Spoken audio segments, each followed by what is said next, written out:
like that. How many of y'all saw that?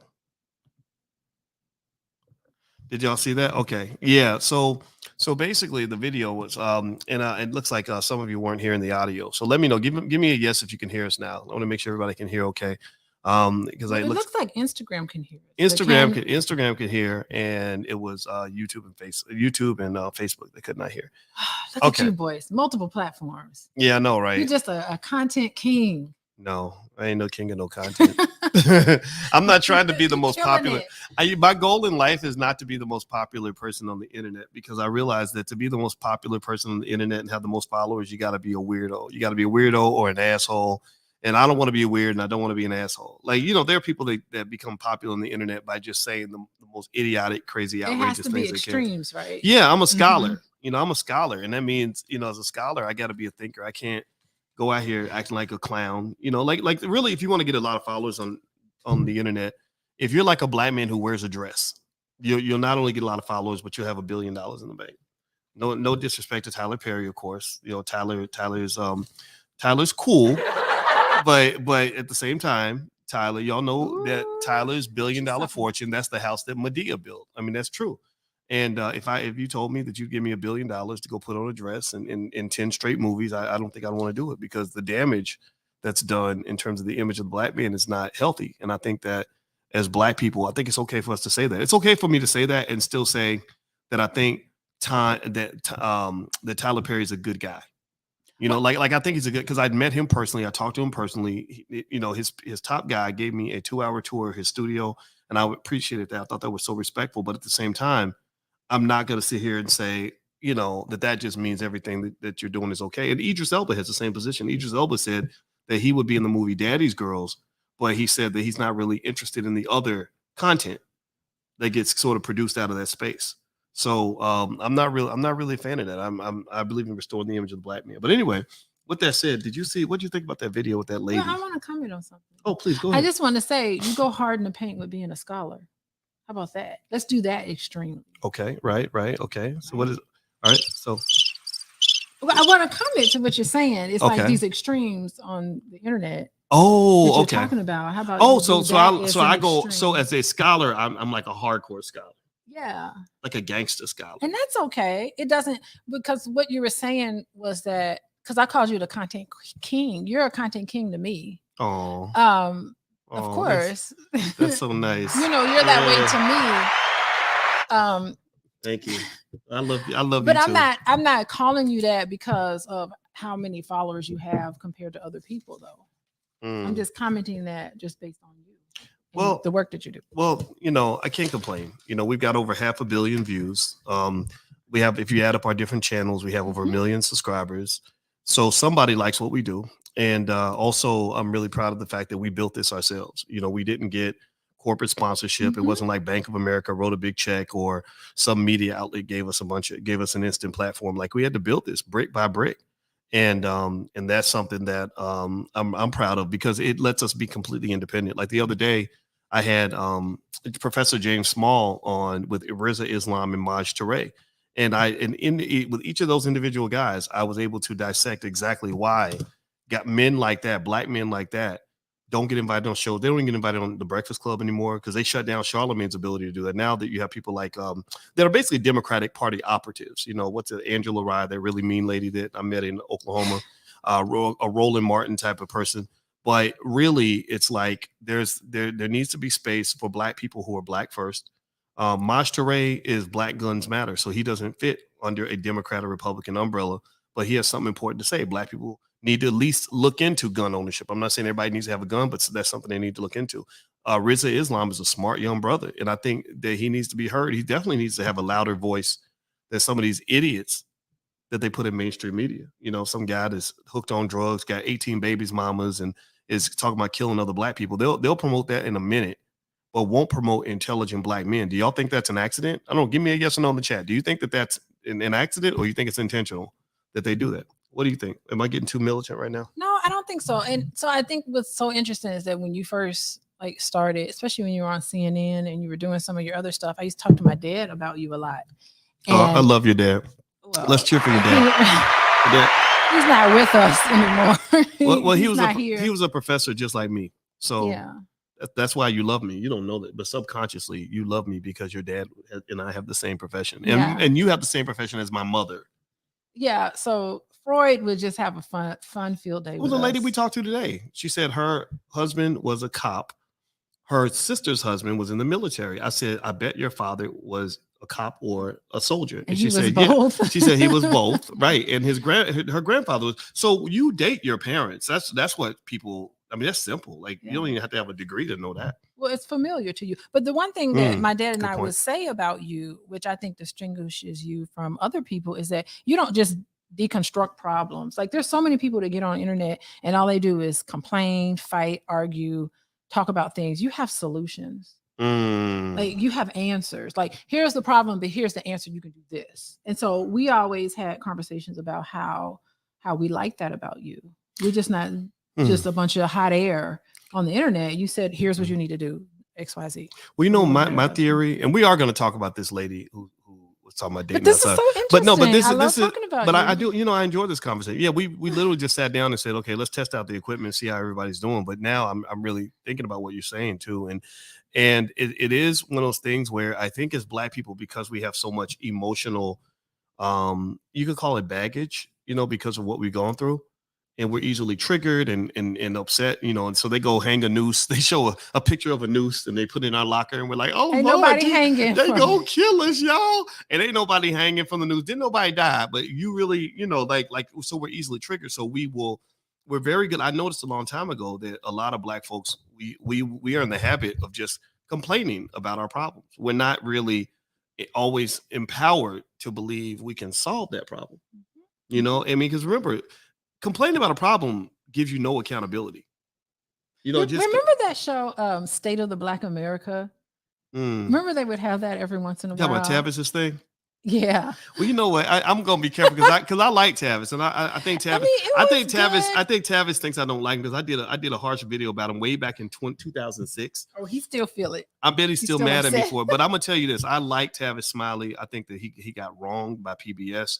He is a sharp brother, and I took his, you know, I took his place with the State of Black America panel that we did with the Fraser Net thing. Ooh, was that what it was called? Yeah, I'm not. Yeah, Lord, I didn't know that. It was called State of Black. Yeah, someone, Julian Malvo and I Mike missed the panel. Yeah. But you're right though. The State of Black America panel, it does. It did a good job of deconstructing problems. Well, we got to be careful to not get in a holding pattern. Though. Yeah. You know, and that's the thing. I don't want to be in a holding pattern. I want to eventually get out of the loop and move forward. You know, it's like being in a bad relationship. I mean, how many times you gonna complain about that son of a bitch before you gonna move on? You know, before you read writing on the wall. You know, like Maya Angelou used to say, when people tell you who they are, you need to believe them. Right, y'all been dating Joe Biden and the Democratic Party for I don't know how many decades now. So and they are disrespecting you every way that they can. So I'm the person who says, okay, let's pack our bags and go. Well, clearly Tavis Smiley did something wrong because he had the #1 rated show on NPR when they dropped him. Tavis was good. What the I listened to him. Tavis, I feel like Tavis was better than like say a Roland Martin. Roland just a little bit weird. But Roland's very hardworking, but he's very strange in terms of how he does stuff. He's very bitchy. Whereas Tavis could also be a little bit sensitive, but Tavis, I felt better watching Tavis' analysis. He sounded smarter to me. Whereas unfortunately, Roland, many people feel like he is just kind of a stooge for the Democratic Party. He just kind of says whatever the party wants him to say. Whereas, you know, I feel like Tavis is a person who tries to be Black first. A little bit of an independent thinker. Yeah. But we need more of those. And an intellectual, you know, I like Tavis. So, you know, let's clap for Tavis. Well, he was neutralized. Tavis gets a clap. Yeah. What is he doing? I don't know. What is he doing nowadays? Tavis? I don't see him anywhere. I miss him. Tavis, really nice if you're listening, hit me up. Let me know what you're doing, man. Would you give him a platform? I would love to give him a platform. Am I putting you on the spot? I would love to have him on as a guest. You can kick me under the table if I'm saying too much. I don't necessarily know what I would do with Roland Martin because I don't know what value he would necessarily add, to be honest with you. Because all he's going to do is round up Black folks to get them to go vote for the Democrats. Because I think he's trying to get a job with the whatever the next Biden administration is. I think he's always kind of wanting them to acknowledge him. Whereas I feel like with Tavis, I really feel like him and Cornel West were really trying to do what was right for Black folks. And but then again, that's probably my bias. But I just like those guys. Cornel West, one of the nicest people we've ever. Did you ever meet Cornel with me? Or did I start dating you after? No, remember we met Cornel West together. What did we? Do you remember that? You talking about 20 years ago when he didn't know who the hell we were.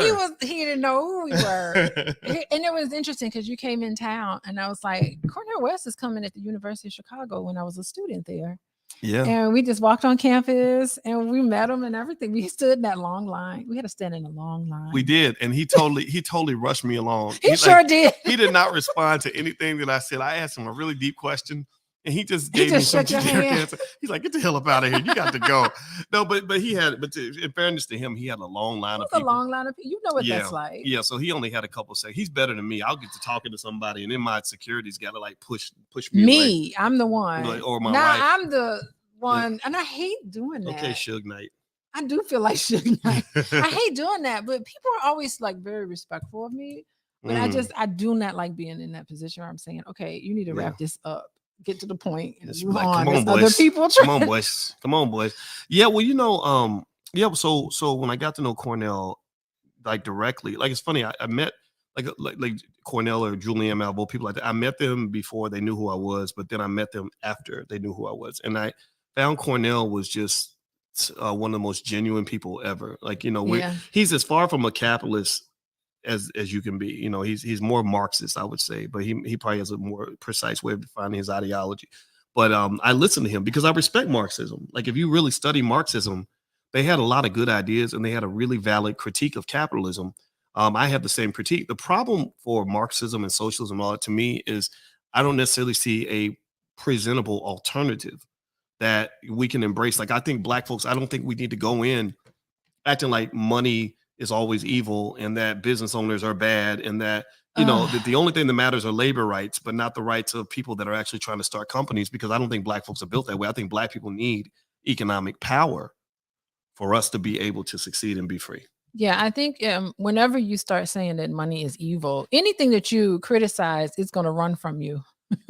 Exactly. So if you say I hate money and money is something I just despise rich people, you'll never be rich. A rich person. Now you're talking metaphysical right there. That's some that's some metaphysics right there. It is metaphysics, but that's just how it is. You what you despise runs away from you. And I talk about that with my couples. I wish I can sit many of them down. The couples that I talk to, is just to say, stop thinking all these awful things about each other.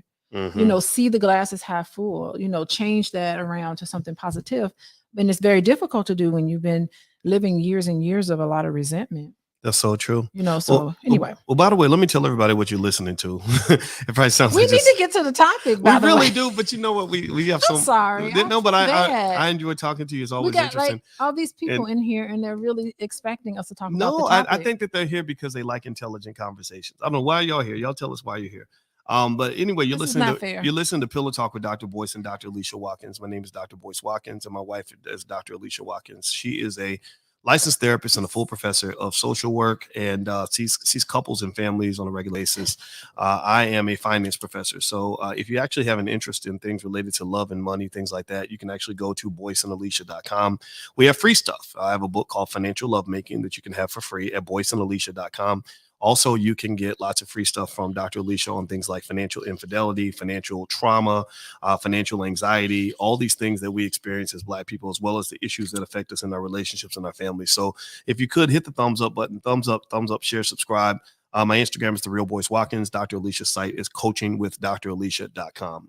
So let's jump into this thing with this beautiful dark-skinned sister who, I put this up on Instagram, and because I just thought it was interesting. She went out of her way to announce that she said, I'm dating out of my race. I need everybody to know. She's like, I need everybody to know, and she's like, I need everybody to know that that Black men done piss me off and I'm going to start dating out of my race. Now, I had to admit, my first thought was, why are you telling everybody? I'd like to ask the therapist, what do you think was going on inside her soul that made her feel like I got to do an Instagram video about it? Why didn't she just, do her? Like, why does she have to tell everybody? There's a lot of people who come to specific realizations and insights and aha moments, and they need to capture that moment. And they're just like, you know what? She's probably thinking, I'm having this kind of experience. I'm going to put it out there, and she's going to just see how it resonates with other people. She's looking for her tribe. And so she's out there. I'm sure there's a lot of people who've hit her up and said, girl, I know I'm in the same boat as you. And I hope that maybe she's found that for herself. But I have a feeling that that people do that. They got something that's weighing heavy on them. It's on their chest, and they feel like they got to get it off. And anybody with a thought in the telephone can basically just convey how they feel and just put it on out there. And she's probably very happy that she's doing it. Why? Because me and you, we're sitting here talking about it right now. Oh, and how many views did it get on your social media? Oh, I think it got 60, 70,000 views just on one of my platforms. On the other pages, it might have gotten, even more. But I think you're right. I know she was very animated and everything else. And I think that she was, a part of me felt like, okay, are you trying to, like you mentioned, find your tribe? Are you trying to build a tribe? Are you trying to make this a movement? It's one thing if you make a choice that's personal and you change your philosophy on something. Like if I decide I'm going to eat more salad instead of cheeseburgers, that's just my choice, right? That's going to affect my body. But then if I get online and say, hey, y'all, I'm eating salads now instead of cheeseburgers, and I want y'all to do what I'm doing, or I'm a vegan now, that's something more. That's almost like maybe you're right. Maybe I need that extra validation. I want those people to cheer me on. I don't want people to abandon me, right? Because I think that there was that fear she has of like people saying, okay, because you're with a white man or whatever man you're with, you can't be pro-black. So maybe some insecurity underlie that. What do you think? Well, she thinks that she's articulating something that's probably echoed in a lot of people.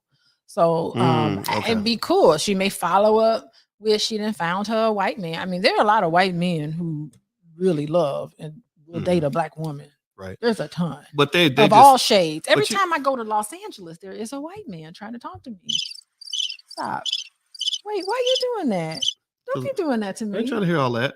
Everybody, let's just stop for a moment and let's just celebrate the greatness of black men. Everybody in the chat, cheer for black men. Everybody talk about, tell us what's great about black men. We are better than the competition. We win in every category because size matters, brains matters, survival skill matters. Come on, ain't nothing in this earth like a black man. That's why y'all hooked on us. And ain't nothing like a black woman either. I'm hooked on you though. And I'm hooked on you too, baby. Yeah. I think that's real talk though. You the most gorgeous thing ever. So my thought is it's a satisfying. Oh really? No, you got my lipstick. Oh, my lipstick will be on you. So seriously though, I really just think black people, I'm a fan. I'm not really here to diss this lady, right? I think that she's going through something. I didn't like the necessity of having to announce it. Like I have people in my family that have interracial relationships. My goddaughter is married to a guy from Denmark, and he's the nicest guy in the world.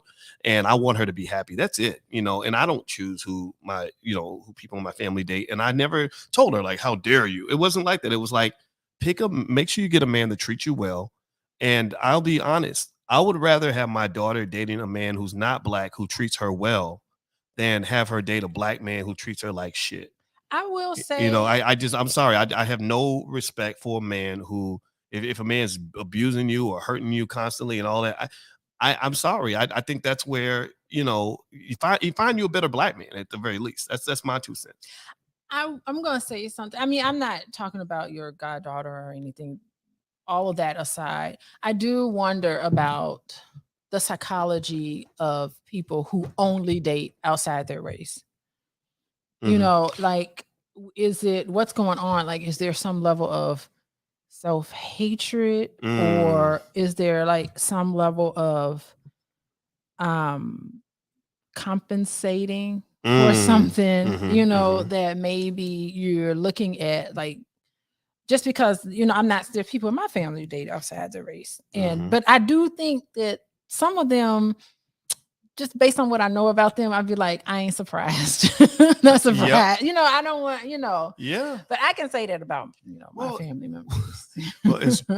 As being the Black Dr. Fauci for today, I'm going to say that jungle fever typically shows symptoms early on that may be quite dormant initially. And but in all seriousness though, like I feel like, you're right. I mean, there are some people who just, you know, like that song, wake up and suddenly you're in love, right? They just meet somebody who's not black and it just happens and whatever, right? But then there's some people where they're choosing in a certain way that just happens to, they're gonna.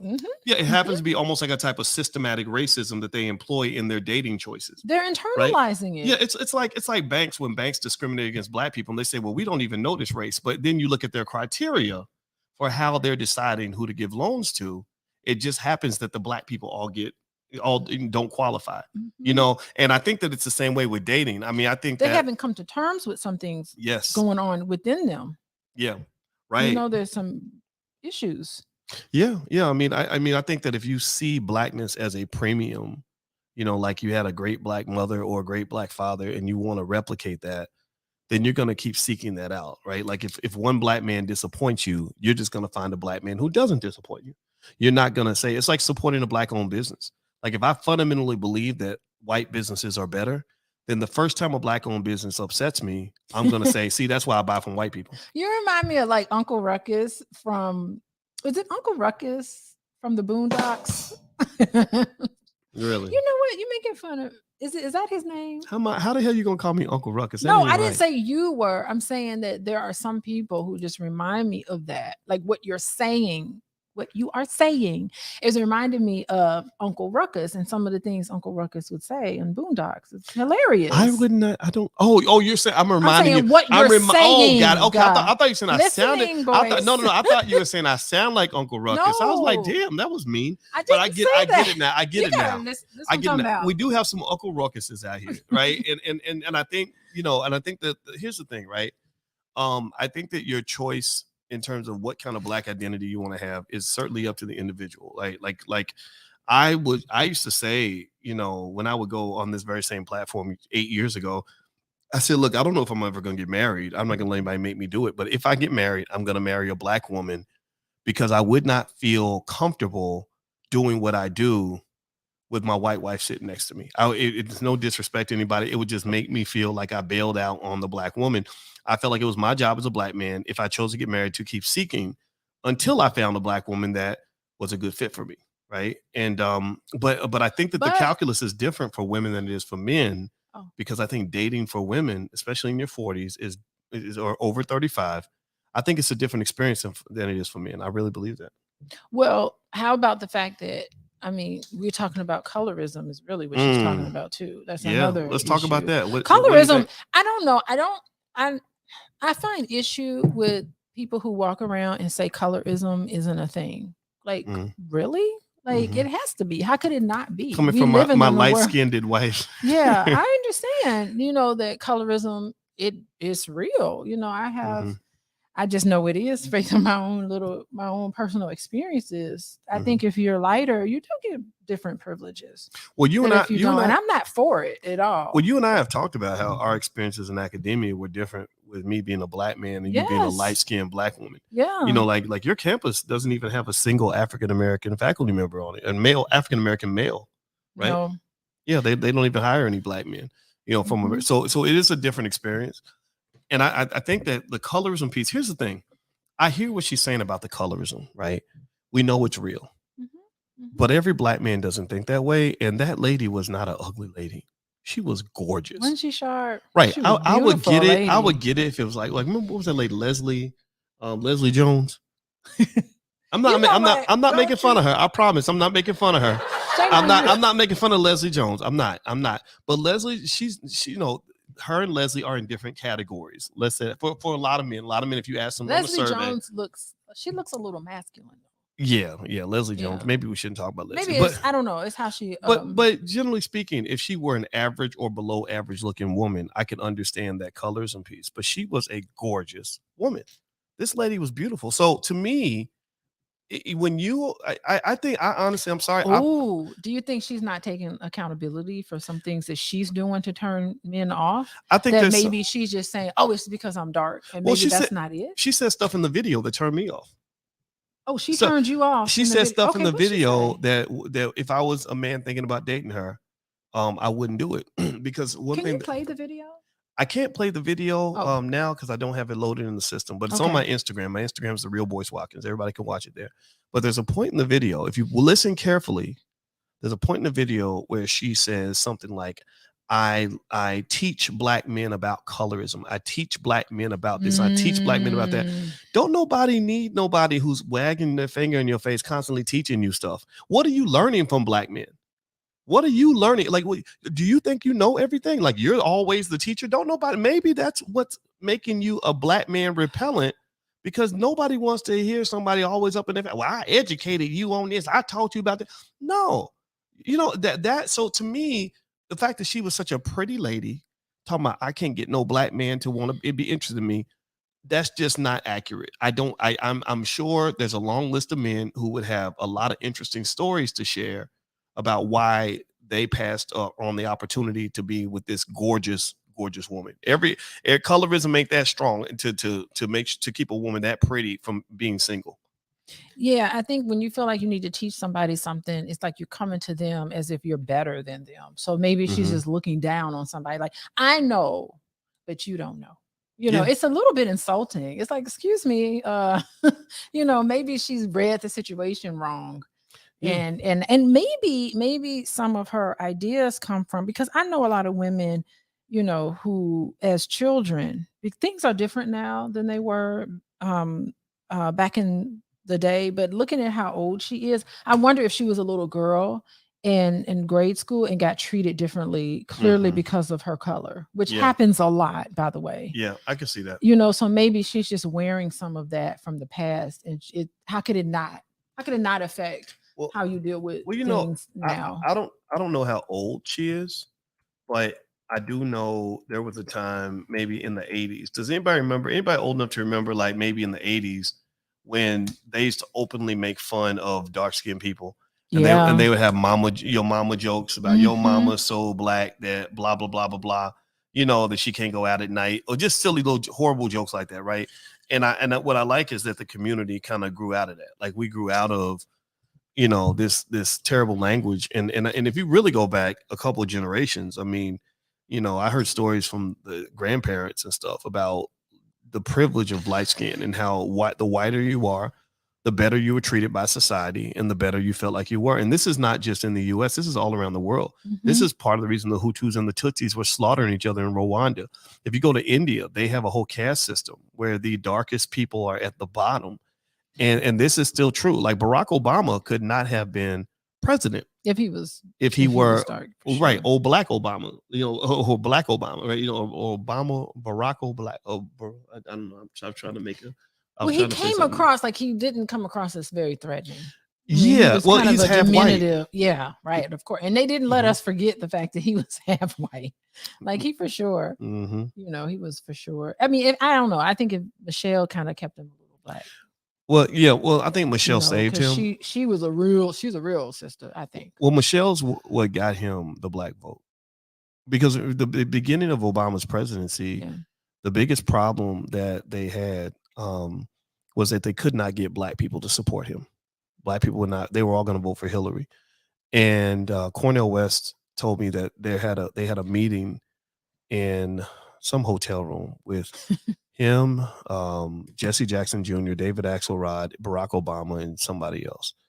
And the big thing they were trying to figure out was, how do we get black people to vote for Obama? He was not relatable to black people, because he was an academic in a way. He was like a scholar, not that black people wouldn't identify with that, but I think he came off as a little too kind of out of touch, which, by the way, some of the decisions he made in his presidency showed that he was a little out of touch to me. Well, he was out of touch to me on a lot of issues. I felt like he was a masterful president. I just feel like he was a good white president. He was just, except he was a little darker, a little blacker. He was like Bill Clinton 2.0, in my opinion. In what way? What do you mean? I mean, like Bill Clinton was the cool white guy who played the trombone and had sex with black girls. Oh, well, he played the saxophone, and that was because he, a saxophone player in the mind of a black, again, trying to get the black vote, Did he get on Arsenio Hall show and play that saxophone? Yeah, With, that with was some his sunglasses on. that was his strategy of trying to get the black vote. Let me show, and it worked. It worked for me because I voted for him. Well, you know what? I was gonna vote for Bill Clinton, and What I happened? remember there was all this excitement about him and all that. And this was part of my political awakening. I was like a college student. I was a junior, and I had to get to my job. I worked at Arby's, and I was late for work. And I was on my bike, and I was riding right past. My bike was going right past the voting station. And I remember thinking, okay, I don't know if I have time to get off my bike and go vote and still get to work on time. And I remember thinking, if I lose my job and I can't pay my rent, Bill Clinton Ain't is gonna not save going you. to write me no check. He's not going to come pay my bills. So I just, ended You up, skipped it. I went to work. And that was the beginning of my years of being a political asshole. Right? Oh my God. Well, I mean, with me, it was so important because I just turned 18. That's a big deal. It was the very first time I voted. That was Okay. a big deal for me. Okay. I took pride in that. I voted for the person that won, and that really was like a big deal to me back in my 18-year-old self. Okay, that's cool. That's nice. I mean, I think, why are you laughing? It's true. 18-year-old self. Yeah. By the way, you're watching Pillow Talk with Dr. Boyce and Dr. Alicia Watkins. My name is Dr. Boyce Watkins, and this is my wife, Dr. Alicia Watkins.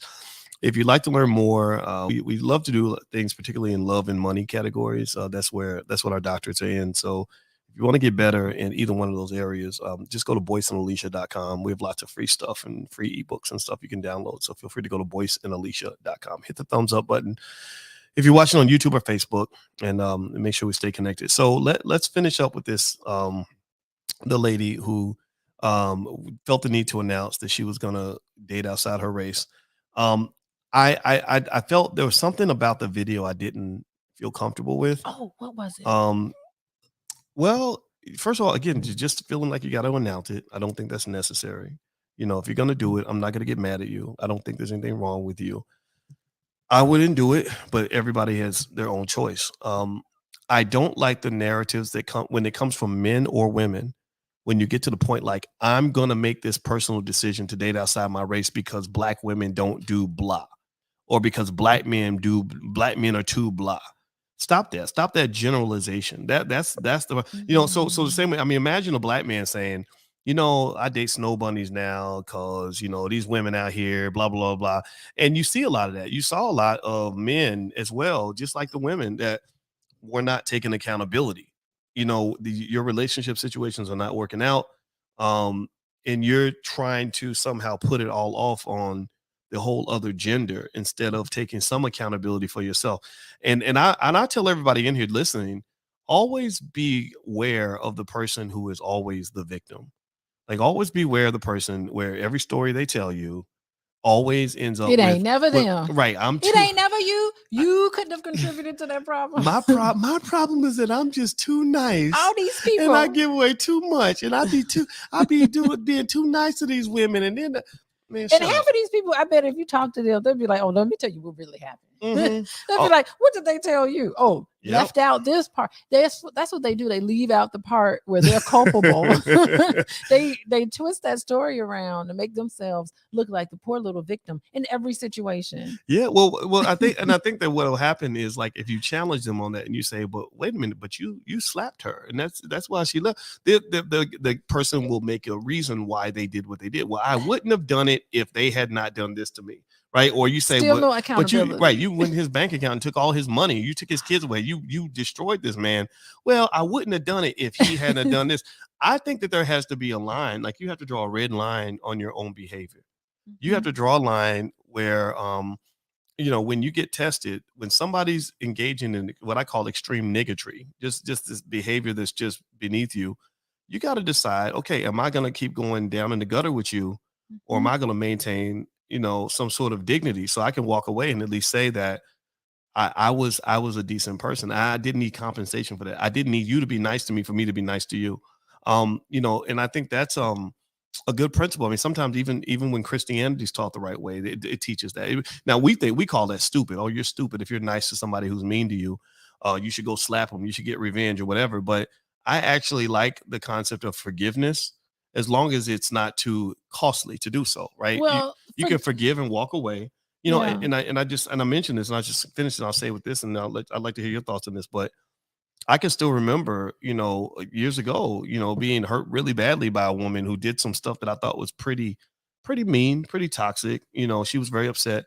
And I remember I just hit my red line. And I remember deciding at that moment, I'm not going to allow what you have done to shape how I respond from this point on. From this point on, I'm going to walk away and I'm going to maintain my dignity. And for the rest of my life, I'll be able to say that I was a good person, that I did my best to, not that I didn't make any mistakes, but that I did my best to be a good person. Yeah, I mean, there are two things I wanted to bring out. Okay. First of all, I mean, you talked about, how come you're always the victim of things over and over again? And the thing is that when you keep having these same experiences in your life over and over again, you need to step back and look at the patterns. Like, why is all of this happening to me? Because it's not happening to everybody else. So the thing is, you have to look at this pattern and say, where am I missing it? Like, what signs or signals are coming down the pipe that I'm not even paying attention to? And you have to kind of look at those patterns and figure out how to respond in do something different, and you'll get different results. Wow. And so also the thing about forgiveness is that you want to forgive, but you don't want to be a doormat to people, right? So the thing is, you don't want to be passive when you're dealing with individuals, when you're trying to set boundaries. Basically, I think that's what forgiveness. Someone keeps doing things to you that's undesirable, you have to set a boundary with that person. And then and at the same time, you don't want to be aggressive where you're just lashing out at somebody and being mean at them. You have to be assertive. We're just saying, okay, listen, this conversation is going where it doesn't need to go, or I'm not comfortable loaning you that amount of money. That's not my policy. I understand that you're in a tight bond. I can give you this amount of money, but I don't loan out this amount of money. So it's like setting boundaries and being okay with that. Like, don't feel bad for setting boundaries and doing things that you're comfortable with. You're nobody's doormat. And if they do something wrong for you, they've shown you who they are. So, forgiveness, you can forgive yourself. And that's really the only type of forgiveness that there is. And really, you don't need to forgive anybody because the forgiveness is done anyway, but on some level. But yeah, I mean, you pretty soon you're going to end up being very resentful and very hateful and feel taken advantage of if you just have this stance from I'm just going to let you walk all over me. Well, there we go. Right? Shout out to everybody who's not a doormat. All the non-doormats in the building. There we go. All right. So, and if you have to lose a relationship because you're putting up boundaries, that person doesn't love you. Okay. That person was never there for you. Those are people who are just out just to get what they can from you. Okay. The real Ness says, "Don't catch monkeypox." Man, that monkeypox ain't no joke. Have you seen pictures of monkeypox? I've seen them a couple of times. It is gross. Ugh. That's something I would. Yeah. But you have to have contact with someone with monkeypox. It's not airborne, right? No, yeah, it's not airborne. Okay, I feel a little better about that. Like, get away from me.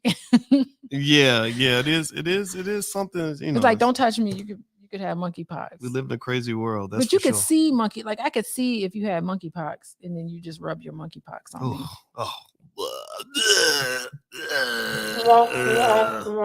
That's like that's spreading. Like, we live in Illinois. Illinois is like a big deal here. Monkeypox? Yes. Monkeypox is a big deal in Illinois? Yeah, I think Illinois, California, and New York or something like that. God. It's like it's a problem. Public health, people in the public health field, I feel sorry for them. They're just like losing their mind because all of us are sitting there and we're not even taking anything seriously. Really. We're just like, they're like, it's almost like don't look up. Yeah, we're just laughing at everything. Well, what can you say? They're like going crazy because we're like, monkeypox. Well, there's times like that make you glad you're married. So anyway, everybody, you listen to Pillow Talk with Dr. Boyce and Dr. Alicia Watkins. My name is Dr. Boyce Watkins, and this is my wife, Dr. Alicia Watkins. And I haven't, if you don't know about it, if you don't know now, the All Black National Convention is coming up very, very soon. The convention is the ultimate gathering spot of all the B1 people in America and around the world who believe in putting Black first, who believe in building our families, who believe in building our wealth, who want our people to succeed. I have some links, voicewatkins.com. You can go to, if you're on Instagram, you can hit the link in the bio, and you can actually either buy tickets for your family or your children, or you can also become a vendor or a sponsor. If you become a vendor, you get to sell there. There are lots of people there that are ready to buy black. They will buy your products. People make thousands and thousands and thousands of dollars when they go there. But then also, if you're a sponsor, not only will you be able to sell your products, but we will blast you out on our platform. We have over 1 million subscribers on different platforms, and I will make sure that everybody knows about your business, because I reach a few people all around the world. So if you are interested in coming to the convention, it's going to be in Charlotte, North Carolina, October 28th through the 30th. I'm going to be doing some teaching on investing and stocks and bonds and things like that. My wife is going to do speed dating, and we're going to have panels on politics, relationships, things like that. So it's going to be a lot of fun. Am I doing a talk? Am I talking? I don't remember. You got to check the schedule, baby. I do. I need to. Yeah, talk to the team. Okay, I need to. I'm gonna be a vendor. I buy my vendor spots. Do you? Yeah, I do. I purchase them. I'm not trying to like get any like special. No, y'all don't know. I actually last year I bought my spot. Well, I purchased that vendor spot. I paid top dollar for that. Well, you will always get preferential treatment in my book. So I hope you'll join us at the All Black National Convention. It's going to be in Charlotte, North Carolina, October 28th through the 30th. And you can go to voicewatkins.com if you want to be a vendor or sponsor, or if you want to just get a ticket and come on out. So anyway, everybody, we're about to head on out. And if you want to follow Alicia and learn more about what she does with couples and families and things like that, you can go to coachingwithdralicia.com or follow her on Instagram at coachingwithdralicia. So God bless you guys. It was real. We had a lot of fun, and we're going to play some corny outro music because we got this new equipment. We're super excited. I do not like this song. I know you don't like it. You don't like it. This is awful. You don't like it. This hurts my ears. Please. Bye, everybody. I can't dance to this. Have a good night, everybody. Let's see.